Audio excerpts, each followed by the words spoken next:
pues vamos a continuar ya con el estudio que estamos estudiando el libro de los Hechos. Estamos en el capítulo 13. Un capítulo muy importante porque los reflectores, y no porque deban de ser artistas ni mucho menos, ningún siervo de Dios es artista, ¿verdad? Pero es una forma de expresarme. Los reflectores por primera vez cambian de la persona del apóstol Pedro. El apóstol Pedro parece que se concentra en el pueblo de Israel, en los judíos. Pero a partir del capítulo 13 ya no nada más hay una iglesia. ¿Te acuerdas dónde estaba la primera iglesia?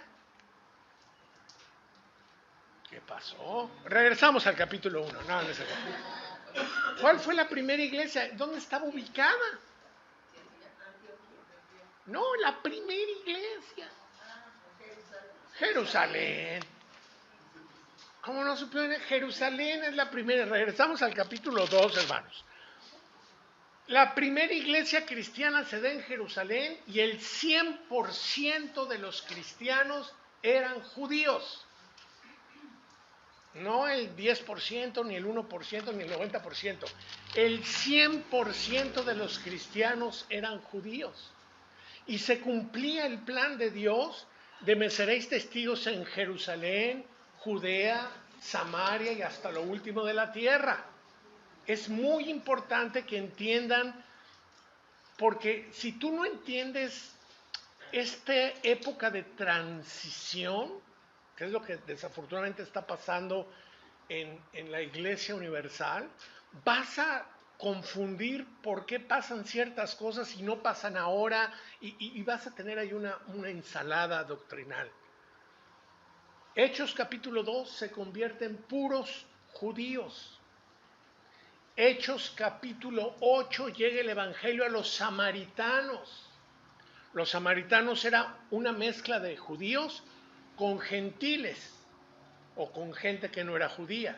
Y esto hacía que los mismos judíos menospreciaban a los samaritanos. Acuérdate aquella plática que tiene Jesús con la samaritana de Juan 4. ¿Qué es eso de una samaritana? Pues era una judía, pero como se había mezclado sus pueblos con los gentiles, ya era mal vista. Tan mal visto era que ahí declara la mujer samaritana, es que ¿por qué me hablas tú siendo judío si judíos y samaritanos no se llevan? Y curiosamente, para bajar de Nazaret y de Capernaum, que estaban al norte de lo que es la tierra de Israel, tenían que pasar por Samaria. Y los judíos preferían darle la vuelta para no tocar tierra inmunda y poder bajar a Jerusalén. Pero gracias a Dios, Hechos 8, Dios abre el evangelio a los samaritanos. Después llegamos a Hechos 10. Hechos capítulo 10, por primera vez se concede el privilegio a los que no somos judíos de poder recibir al Mesías, a Jesús. Este hecho les hizo cortocircuito en la cabeza a los judíos, aún cristianos.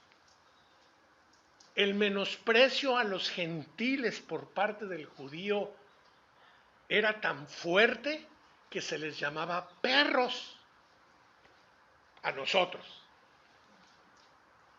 El pueblo que no, ellos ni Dios los oye. Ellos son idólatras inmorales. Nosotros somos el pueblo escogido.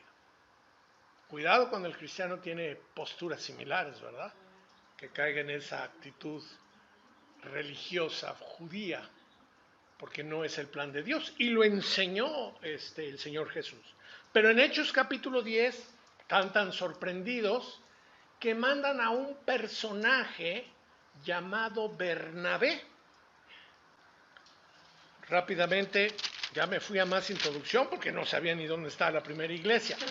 La segunda iglesia, ya existe la segunda iglesia. ¿Dónde es la segunda iglesia? Antioquía, la segunda iglesia. Antioquía no pertenece al territorio de Israel.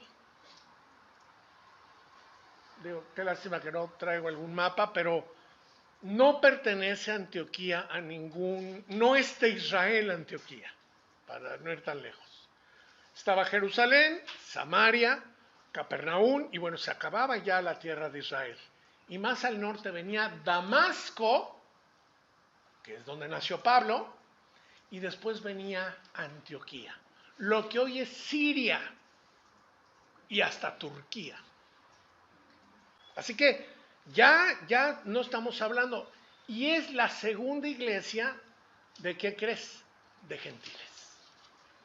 Gentiles, gente que no era judía, pero por la misericordia de Dios, Dios había llevado el evangelio, y por eso allá en Hechos capítulo 10, tú habrás visto cómo está la visión donde Pedro ve un lienzo que baja con toda clase de animales inmundos. Y Dios quiso darle a entender a Pedro que aunque él era judío, no llamara más inmundo lo que Dios había limpiado al gentil. Y a través de esa figura, a través de esa visión, Dios le enseña a Pedro, no llames inmundo cuando Jesús ya murió por él. Y esta es una enseñanza. Está, mira. Bueno, pues a ver, ahí está el mapa. Galilea, donde se movía Jesús, que queda Samaria. Entonces Jesús estaba acá arriba. Ahí se ve el mar de Galilea, donde Jesús conoció a Pedro y a Juan y todos ellos. Pero para bajar a Galilea, si tú bajas, ya no sale ahí. Pero si tú bajas a Samaria, está Jerusalén. Ahora, nosotros ahorita estamos Damasco, que ya no es parte de Israel. Y todavía más arriba está Antioquía. De Antioquía a Jerusalén eran 500 kilómetros, como de aquí a más allá de Aguascalientes. Y se lo aventaban caminando. Interesante, ¿verdad? Es importante que tengamos panoramas generales. Si no tenemos panorama general, vas a malinterpretar la Escritura. Eso es lo que significa entender el contexto. Hay por ahí un dicho que se ha hecho popular, ¿verdad? Que un texto fuera de contexto se vuelve ¿qué? Un pretexto. Pues sí, si no entiendes el contexto de todo esto, pues no vas a comprender bien la Escritura. ¿Verdad? Ahí está, bueno, ahí está otro mapa, ahí está Jerusalén, luego Samaria, pero ya Antioquía está acá. Ahora pon atención en Chipre. Es una isla. Existe, hoy día existe la isla de Chipre. Pues el primer lugar donde va Pablo, ahí junto con Bernabé, en Hechos 13, es Chipre. ¿Ya quedó más claro? ¿Verdad que no está tan complicado? Ya entender un poquito así. Ahora, vayamos a Hechos 13, que es lo que nos toca. Ahora sí que como decían allá en la clase, ¿verdad? No lo aprendiste, no veniste, doy tema por visto. Es cierto. Así es en la escuela, ¿verdad? Y pues te tenías que poner a estudiar. Hechos capítulo 13. Pon atención. Había entonces en la iglesia que estaba, ¿en dónde? Antioquía. De entrada sabes que aunque había algunos judíos, no era una comunidad judía. Había entonces en la iglesia que estaba en Antioquía profetas y maestros. Qué importante entender el término profeta hoy día. Porque desafortunadamente, por la falta de estudio diligente y continuo de la palabra de Dios, hoy sacan, pues como está aquí el nombre profeta, pues también hay profetas. Y entonces sacan de contexto y no entienden todo. Bueno, ahorita vamos a ver que en la iglesia que estaba en Antioquía había profetas y maestros. 5 profetas y maestros para una iglesia. Bernabé, número 1. Simón, el que se llama Níger, número 2. Lucio de Cirene, número 3. Manaén, el que se había creado junto con Herodes el tetrarca. Y número 4, Saulo. Observa que salvo Bernabé y Saulo, aparentemente los otros ya no eran judíos, quizás Simón por nombre, pero el Níger, que eran africanos, porque ya estaban ahí, ¿verdad? Entonces, Dios había puesto a 5 maestros y profetas. Espero que aprendan la lección, queridos hermanos. Muchos creyentes se convierten y de la noche a la mañana ya quieren ser maestros, ya quieren ser predicadores y no entienden que es un proceso. Y no es un proceso de estudio y conocimiento, aparte. Y esto es la primera lección que vamos a aprender de Hechos 13. Es un proceso de fidelidad. Dios te va a usar en el grado de la fidelidad que tengas.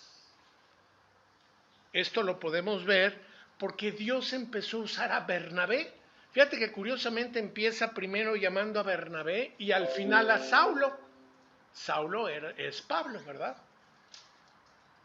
¿Cómo sabemos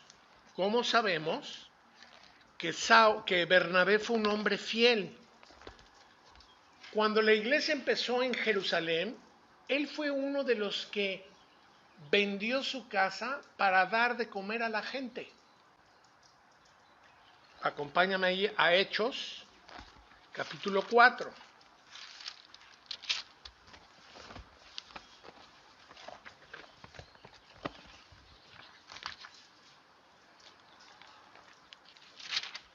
Hechos capítulo 4, versículos 36 y 37. Estos textos ya los estudiamos, ¿verdad? Ya hemos estudiado esto. Nada más quiero hacer referencia de cómo viene este personaje. Hechos 4, 36. Fíjense, dice ahí, ¿verdad? Dice, entonces José, a quien los apóstoles pusieron por sobrenombre Bernabé, que traducido es, ¿qué significaba? Quiere decir que Bernabé tenía cualidades de ayudar y consolar y ser el hombro de muchos creyentes. Era un buen hombre, era el hijo de consolación. Más adelante vamos a ver que a Esteban lo apedrean y necesitaron de la consolación de Bernabé. Bernabé tenía un don precioso que era consolar a otros. Y las iglesias hoy día tienen diferentes dones y todo el mundo se va con los dones. No, yo quiero predicar y yo quiero ser misionero allá en la India y no sé qué tantas cosas se imaginan, pero tú no sabes qué importante era Bernabé antes de llegar al nombramiento de Dios en Hechos 13, en su trabajo. Por eso digo que Dios empieza probando la fidelidad de la gente. De hecho, a los pastores se nos pide que probemos la fidelidad de los servidores. Ay, es que Alberto no nos deja hacer esto. No es que no te deje, te estoy probando. Te estoy probando. Porque la Biblia me manda a probar. Porque si Dios pusiera a cualquier líder de la noche a la primera en un lugar muy alto y no está firme, es un peligro para su vida. Por eso desafortunadamente ves muchos hombres creyentes que caen, porque no fueron probados. No me gusta hablar de nombres, pero hoy Rodrigo habló de una situación de un cantante famoso, cristiano. Yo no puedo decir si está bien o está mal el hermano, pero lo que sí puedo decir es que como cantan bonito, la misma iglesia los lanza como pastores sin ser probados. Pues claro que el resultado es caída. ¡Ay, qué hermosa la alabanza! Y hay algunos que se entregan mucho a Dios, pero hay otros que son tan buenos musicalmente que la misma iglesia cree, pues póngalo de pastor. Y después de unos años vienen los resbalones. Digo, no sé si es el caso, no conozco al hermano, ni le juzgo, ni soy nadie, pero es frecuente. O cuando un hermano predica bien, ay, pues ponlo. Y si no es probado, es probable que se caiga. Así que la preparación de un líder, como en el caso de Esteban, pues tenía que pasar tiempo, no tanto en conocer, sino en probar su vida. Y eso es lo primero que nos enseña Hechos 13. Así que vemos aquí un hombre desde Hechos capítulo 4, versículo 36, José, a quien los apóstoles pusieron por sobrenombre Pedro, que traducido es hijo de consolación, levita, natural ¿de dónde? ¿Qué era Chipre? ¿Te acuerdas? Lo vimos. Era una isla. No es casualidad, y esto es lo segundo que aprendemos. Dios va a utilizar tu entorno pasado para que seas bendición. Ahí está la isla de Chipre, de ahí era Bernabé. Así que hay veces que las vidas de la gente son difíciles. A lo mejor están llenas de alguna enfermedad incurable, alguna tragedia, alguna situación fuerte, aún en los cristianos. Ten por cierto que la calamidad y lo peor que pudo haber venido a tu vida, Dios lo va a usar para que seas bendición a otros.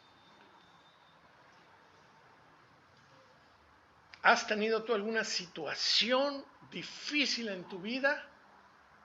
¿Tu entorno cómo es? ¿Cómo es tu situación? Eso Dios lo va a usar para que seas bendición a otros. Bástate de mi gracia, porque mi poder se perfecciona en la debilidad. Así le dijo Dios al apóstol Pablo. Bástate de mi gracia, porque mi poder se perfecciona en la debilidad. Así que el entorno de Bernabé era la segunda parte importante. ¿Quién era el mejor para ir a Chipre sino alguien que vivió y nació en Chipre? Ahorita lo vamos a terminar de ver, ¿verdad? Dios siempre utiliza nuestro entorno físico, familiar, social, cultural, escolar, problemas, no problemas. Dios te escogió a ti y a mí de forma particular. No hay ministerios copy-paste, no hay ministerios clones. Cada ministerio es distinto. Es algo que también los líderes tenemos que aprender. Al principio queremos ser como nuestro maestro, pero eres independiente y tienes tus cosas también. Así que vemos ahí Bernabé, pues obviamente un hombre. ¿Qué hizo Bernabé? Versículo 37, como tenía una heredad, la vendió y trajo el precio y lo puso a los pies de los apóstoles. Vemos el hermano que era dadivoso, hijo de consolación, estaba presto a servir al prójimo. Ya vemos Bernabé, pero ya habían pasado algunos años entre Hechos 4 y Hechos 13. Hoy vivimos en la época instantánea, ¿verdad? Quiero palomitas, pues le pongo 2 minutos en el microondas. A mí todavía me gustan de las que le haces así, truenan. O quiero la sopa y maruchan, ¿verdad? Pues rápido. Y crecemos con una idea de que todo es ser rápido. Los jóvenes, la generación de ahora no tienen paciencia. Oye, ¿qué es esto? Sacan el celular, es esto. Ay, hasta espántame. Pero no tienen paciencia. En el ministerio es con paciencia. Y qué bueno que muchos jóvenes y muchos pastores se levanten con muchas ganas y Dios los levanta para hacer bendición, pero a veces la caminata en la vida cristiana es tan difícil que vienen los tropiezos. Por eso Pablo le dijo a Timoteo, pruébalos. Muy bien, vamos a ver rápidamente, nada más para que no quede inconcluso, Hechos capítulo 11, volvemos a ver a este Bernabé siendo probado por Dios, siendo preparado por Dios. Hechos capítulo 11, versículo 25. Y aquí vemos a un Bernabé involucrando gente, ¿verdad? Después fue Bernabé a Tarso para buscar a Saulo, y hallándole le trajo a Antioquía. Tarso estaba ahí por Damasco, eran ciudades más o menos ahí. Allá era Saulo, después de haberse convertido. Gálatas 2 dice que Pablo estuvo 14 años esperando a que Dios lo llamara. 14 años. Gálatas 2:1 me parece. Así que no, la vida cristiana no es instantánea, es un proceso de madurez. Pero Bernabé tiene compasión y dice, vente Tarso, vamos a trabajar para acá. Vente Pablo, vente para acá. Y dice que va a buscar a Saulo y hallándole le trajo a Antioquía. ¿Y qué hacía mientras Pablo y Bernabé? Y se congregaron allí todo un año con la iglesia de Antioquía, esta iglesia que era gentil. Y enseñaron mucha gente. Y a los discípulos se les llamó cristiano por primera vez en esta iglesia gentil, Antioquía. Pero un año trabajando con la gente. Un año en que a lo mejor Bernabé se desanimaba, Saulo decía, pues ¿para qué llegué aquí? Pero ahí está la fidelidad, hermanos. Y yo no digo nada, por supuesto, pero yo necesito probar a los discípulos. Pero para mí es muy evidente cuando llegamos aquí a la iglesia, qué tan temprano llegas. Ya sabes hasta dónde cuentas con la gente. ¿Qué tan temprano llegas? Hay gente que viene más temprano para empezar. ¿Sabes qué hacemos a las 10 de la mañana? Barremos, trapeamos, para que tú estés a gusto. Prendemos el café, se capturan las alabanzas, la gente viene a ensayar. ¿No crees que esto es así? Opus fintifaz, sacudo la manga ya la casá, como decía el Pato Lucas. Sí, ¿verdad? Los que son de mi generación saben de esa caricatura. Así que no es así la vida cristiana. La vida cristiana es de fidelidad. Jesús dijo en Lucas 16:10, no lo busquen, Jesús dijo, el que es fiel en lo muy poco, también en lo más es fiel. Y el que en lo muy poco es injusto, también en lo más es injusto. Así que la fidelidad, los pequeños pasos de fidelidad que des a Dios, sirven para formar tu carácter y Dios te va a usar. Y pequeño, pues, voy a llegar más temprano, voy a llevar esto, voy a acomodar sillas. Y así es como Dios te usa. Pero hoy día las iglesias están llenas de gente que nada más le gusta. Yo quiero predicar. ¿Quién eres? San Pablo, ¿quién? ¿Sí me explico? Pero es fidelidad, fidelidad, fidelidad. 11:20, ahí mismo capítulo 11, versículo 29. Entonces los discípulos, cada uno conforme a lo que tenía, determinaron enviar socorro a los hermanos que habitaban en Judea. Hubo una gran hambre en la primera iglesia, allá en Judea, en Jerusalén, hubo una gran hambre. Y entonces esta iglesia gentil les manda una ayuda a aquella iglesia de Jerusalén que estaba padeciendo mucha pobreza. Versículo 30, lo cual en efecto hicieron, enviándolo a los ancianos de allá de Jerusalén, ¿por mano de quién? De Bernabé y Saulo. Ya se les confiaba el billete. Y que no agarraran un barco y pues ya llegaron a Las Vegas. O sea, empezaban a confiar. ¿Por qué? Porque ya tenían un año trabajando. Y él había sido un hombre desprendido. Entonces empieza Dios a trabajar y a ver la fidelidad de Bernabé. Y Bernabé, pues llevan esta ofrenda para los hermanos necesitados. Capítulo 12, versículo 25. Y Bernabé y Saulo, cumplido su servicio, volvieron de Jerusalén, llevando también consigo a Juan, el que tiene por sobrenombre Marcos. Es el Marcos que escribió el Evangelio de Marcos. El Evangelio de Marcos no lo escribió ningún apóstol, era este Marcos. ¿Ves cómo cuando ya empiezas a estudiar la Biblia empiezas a encontrar como mucha lógica, ¿no? Pero ve cómo te dije que eran 500 kilómetros de Jerusalén a Antioquía. Un poquito menos, pero 500 kilómetros. Y ellos permanecen, ya entregamos los que nos encomendaron.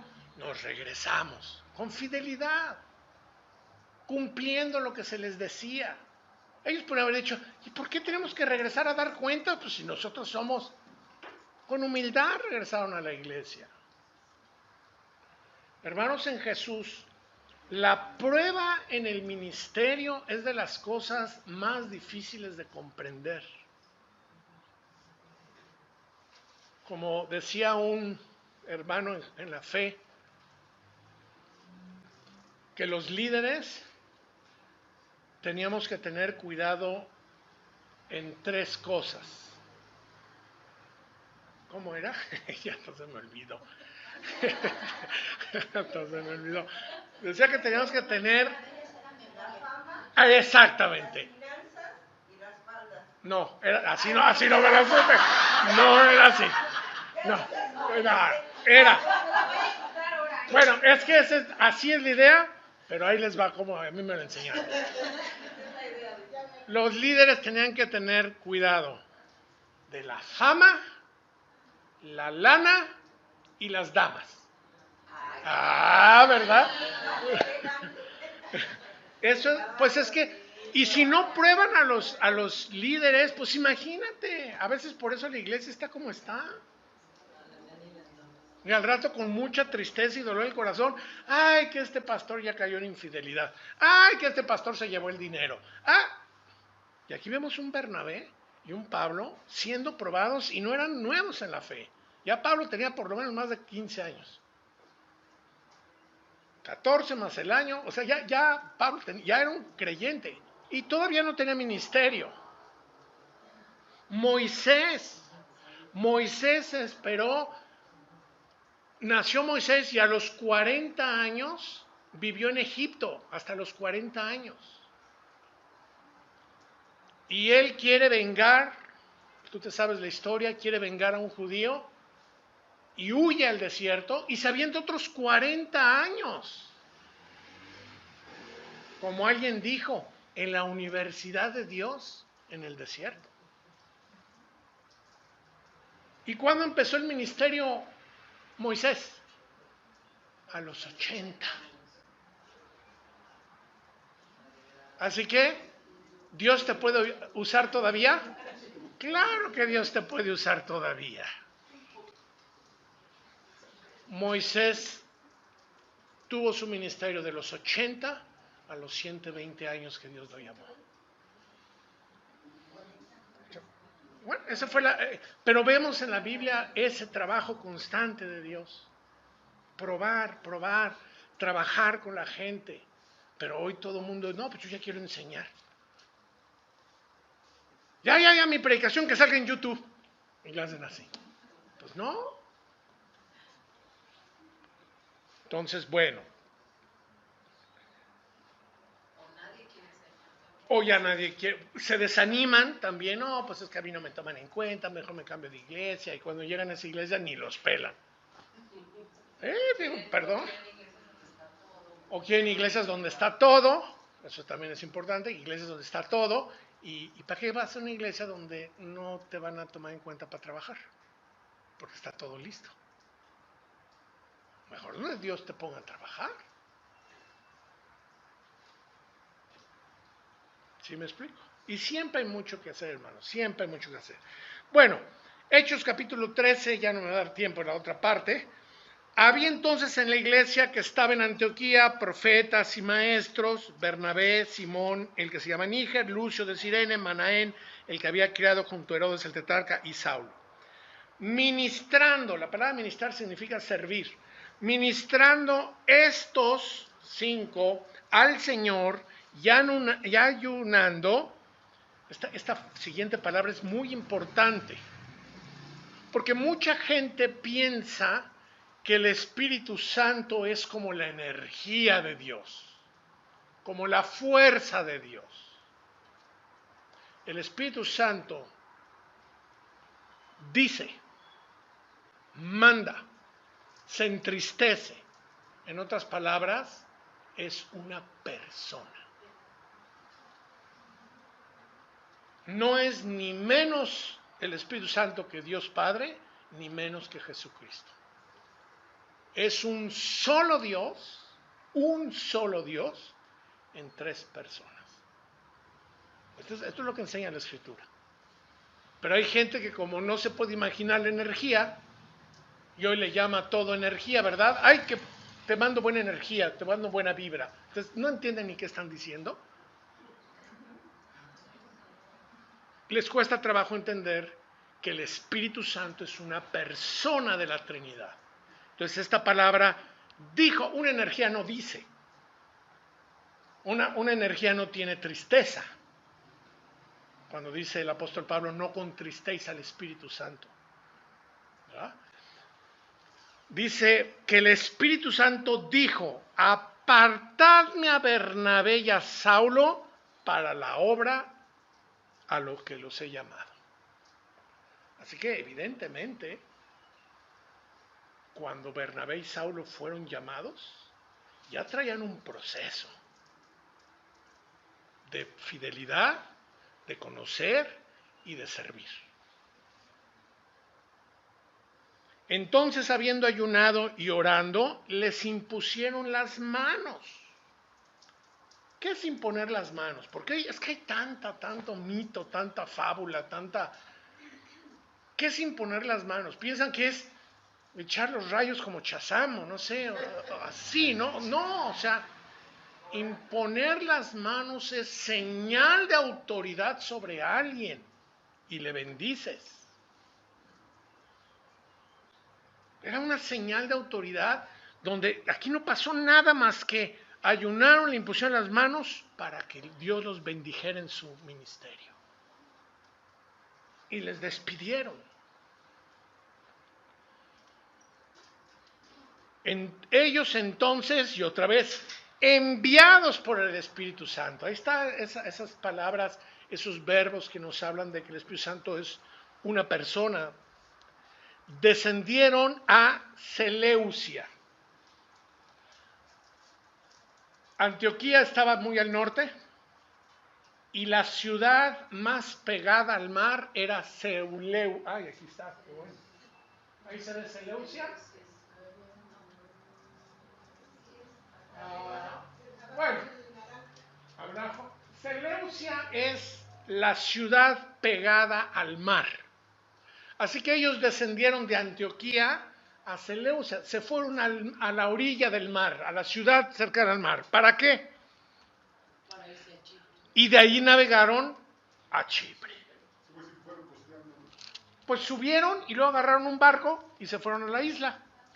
Por cierto, isla de donde era Bernabé, ¿verdad? Dice, de ahí navegaron a Chipre. Y llegados a Salamina, Salamina era el puerto de Chipre del lado del este. Ahí llegaron, ese era el puerto, Salamina. Y atraviesan caminando, bueno, dice que anunciaban las palabras de Dios en la sinagoga de los judíos, tenían también a Juan de ayudante. Esto es muy interesante, hermanos, que Bernabé era un hermano muy compasivo. Ya lo vimos, un hermano que amaba a la gente, servía a la gente y animaba a la gente a involucrarse. Y Marcos fue un gran hombre de Dios, él escribió el Evangelio de Marcos. Pero hasta este momento, Juan Marcos no ha sido probado. y acompaña a Saulo y a Bernabé, que sí habían sido probados, y que el Espíritu Santo dijo: apártame a Saulo y a Bernabé, no a Marcos. Entonces, resumiendo, Marcos fue de metiche.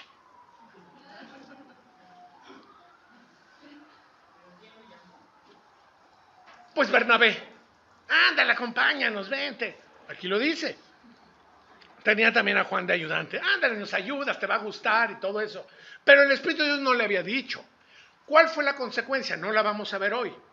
La consecuencia viene en el versículo más adelante, donde Marcos abandona el ministerio. No, pues están muy fuertes los cocolazos aquí, yo ya me voy. Y esto indignó a Pablo y a Bernabé, que se separaron y tuvieron una discusión. Porque Pablo dijo: no, Bernabé, este infiel no viene. Y el otro: ay, pero sé compasivo, mira que Cristo nos amó, no viene por infiel. A lo mejor yo soy más como Pablo, ¿no? Un poquito. Pero sé que hay hermanos que me dicen: no, pues cómo eres así, etcétera. Pero aquí el problema no era el carácter de Pablo y Bernabé. El problema es que el Espíritu Santo desde el principio no le dijo que fuera Marcos. Y bueno, las consecuencias se dieron. Al final, gracias a Dios, tanto Pablo como Bernabé fueron hermanos maduros, que al final pues había una buena relación, dejaron en el pasado sus rencillas. Situación que no está muy distante de la iglesia de hoy. Pero bueno, ahora sí que breviario cultural ahí cuando llevaron de ayudante a Marcos. Y ahora sí, y habiendo atravesado toda la isla hasta Pafos, Pafos era el otro extremo de la ciudad, de la misma isla de Chipre. Atravesando toda la isla hasta Pafos, hallaron a cierto mago, falso profeta.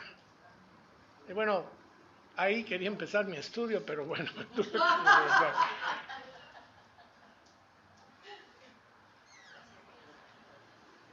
Hoy día se han levantado falsos profetas.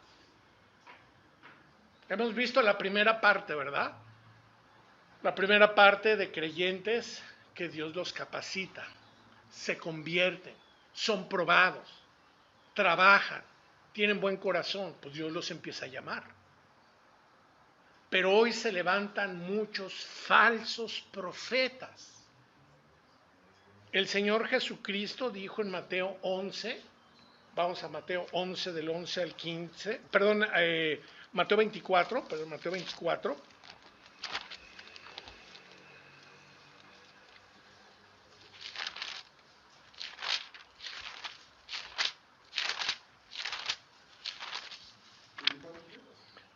versículo 11, 24:11, son advertencias de Jesucristo. Así que la iglesia tiene que entender que esto es normal. Y esto es utilizado por el diablo para que los que no son creyentes se sientan desanimados de venir a la iglesia cristiana. ¿Cómo he escuchado la frase? No, es que yo no voy a esa iglesia porque había un pastor que hizo eso. Ninguna iglesia es perfecta, pero cuando la persona está buscando la salvación en base a los pastores o en base a la gente, pues no ha entendido que solo Jesucristo es el único que da salvación. Pero eso lo usa el enemigo para desanimar a la gente que no venga a las iglesias. No, es que yo conozco un creyente, uno que dice que es cristiano. No, hombre, es de lo peor. Puede haber falsos profetas, falsos maestros. Jesucristo dijo ahí en Mateo capítulo 24, versículo 11, y muchos falsos profetas se levantarán, no unos cuantos, muchos se levantarán y engañarán a muchos. Ya no los advirtió Jesús. Versículo 24 del mismo capítulo. Porque se levantarán falsos cristos y falsos profetas, y pon mucha atención, y harán grandes señales y prodigios. Ojo, las señales y prodigios no es garantía de un buen profeta.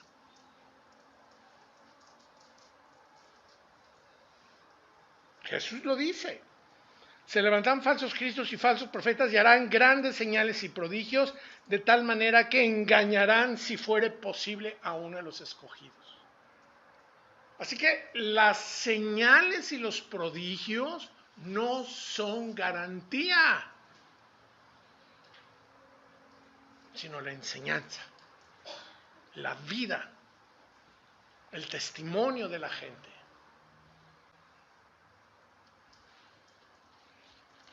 Así que en esta isla de Chipre, sobre todo en la ciudad de Pafos, que era la ciudad extrema de la isla, hacia el lado del oeste,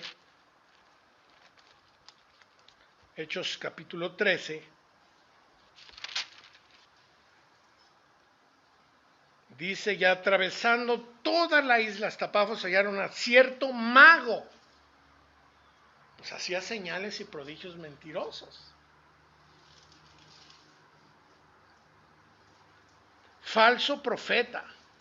Judío. O sea, eso no son garantías, hermanos, y creo que si la palabra de Dios nos ha dejado estas enseñanzas, es para que no cometamos el error que muchos cometieron en su momento. Es que es judío. Es que él estudia la Biblia en el hebreo original. ¿Les han tocado esas cosas? Pues es esto. Dice, llamado Bar Jesús. La palabra Bar Jesús, algunos lo traducen como hijo de Jesús, haciéndose un Jesús pequeñito. Bueno, se sabe históricamente que muchos han levantado diciendo, yo soy el engendro de Cristo.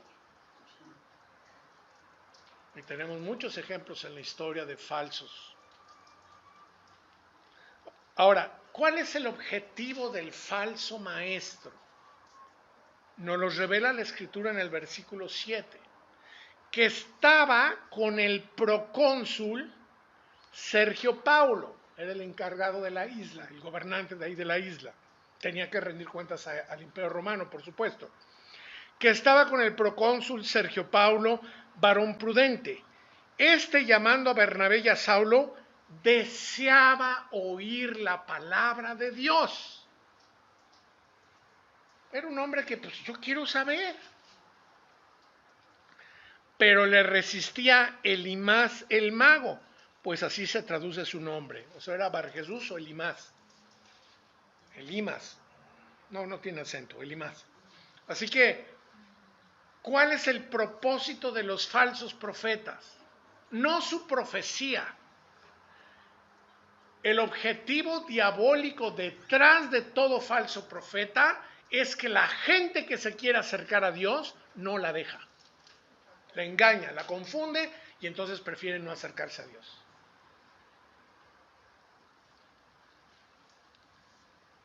Pues Elías de Elimas, el mago, pues así se traduce su nombre, procurando apartar de la fe al procónsul.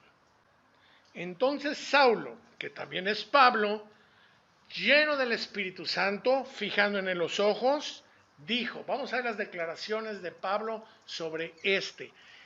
Estoy cierto que Pablo no le estaba hablando a Bar Jesús, le estaba hablando al espíritu que veía dentro de Bar Jesús. Entonces Saulo, que también es Pablo, lleno del Espíritu Santo, fijado en los ojos, dijo, versículo 10, oh lleno, no poquito, no medio confundido. Cuando el hombre engaña, ese es el peligro de la mentira. Que empiezas diciendo una mentira y después tienes que decir otra para que no te cachen la primera y después otra para que no te cachen la segunda ni la primera y llega un momento en que ya no sabes qué es la verdad. Y entonces, ¿sí lo hice o no lo hice? Ay, ya no me acuerdo. Y entonces el engañado eres tú. Así, ese es el proceder de la mentira. Y después, bueno, salen los psicólogos diciendo, ay, es que es mitómano. Bueno, pero eso es otra cosa. Pero es la mentira, ¿no? Que ya te envolvió. Lo mismo pasa en los falsos profetas, es la mentira. Y dice,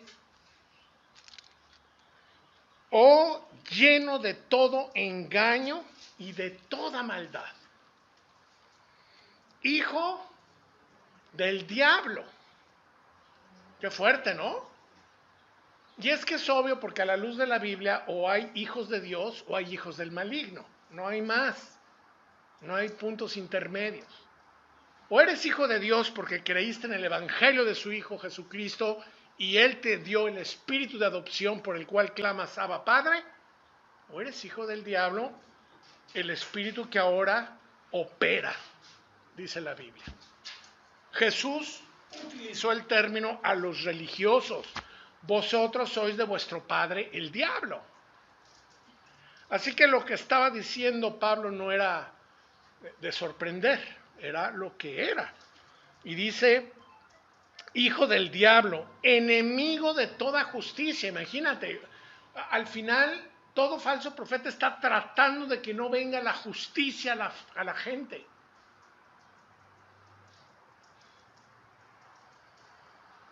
¿No cesarás de trastornar los caminos rectos del Señor? Y hay un juicio. Ahora pues, he aquí la mano del Señor está contra ti, serás ciego y no verás el sol por algún tiempo. E inmediatamente cayeron sobre él oscuridad y tinieblas, y andando alrededor buscaba quien le condujese de la mano. Entonces el procónsul, viendo lo que había sucedido, creyó, maravillado en lo que le pasó a Bar Jesús. No. ¿En el milagro de Pablo? No. En la doctrina del Señor. Por eso no nos cansamos de decir que las señales y los prodigios, número uno, no son síntoma que viene de Dios.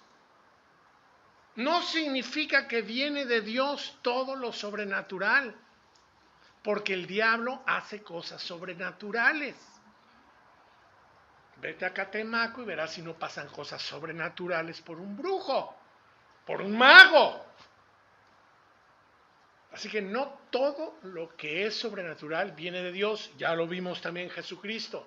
Algunos harán señales y prodigios y engañarán a los escogidos. Y ese es el problema de la iglesia del siglo XX-XXI, que las iglesias quieren ver prodigios y milagros. Y se les olvida lo que dijo el Señor Jesucristo: esta generación mala y adúltera demanda señal, pero la señal no le será dada más que la señal del profeta Jonás, que como estuvo Jonás en el vientre del pez 3 días y 3 noches, así estará el Hijo del Hombre en el centro de la tierra, pero resucitó. En otras palabras, el Evangelio. La generación adúltera y mala busca señales.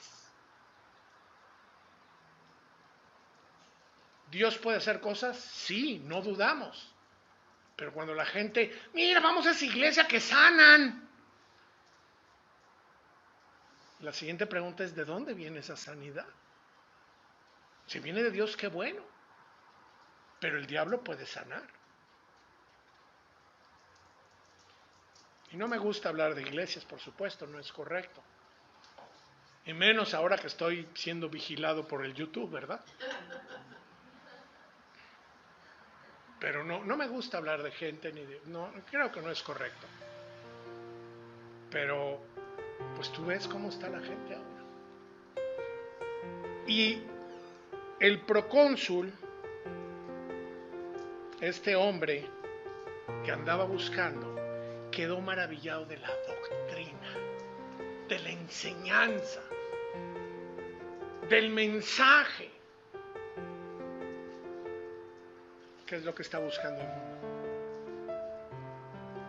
¿El mensaje de Jesús o las señales espectaculares que parecen iglesias de circo de 3 pistas?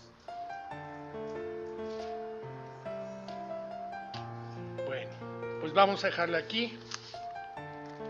Si tú tienes, esto ya no lo pude ver, pero si tú tienes más dudas,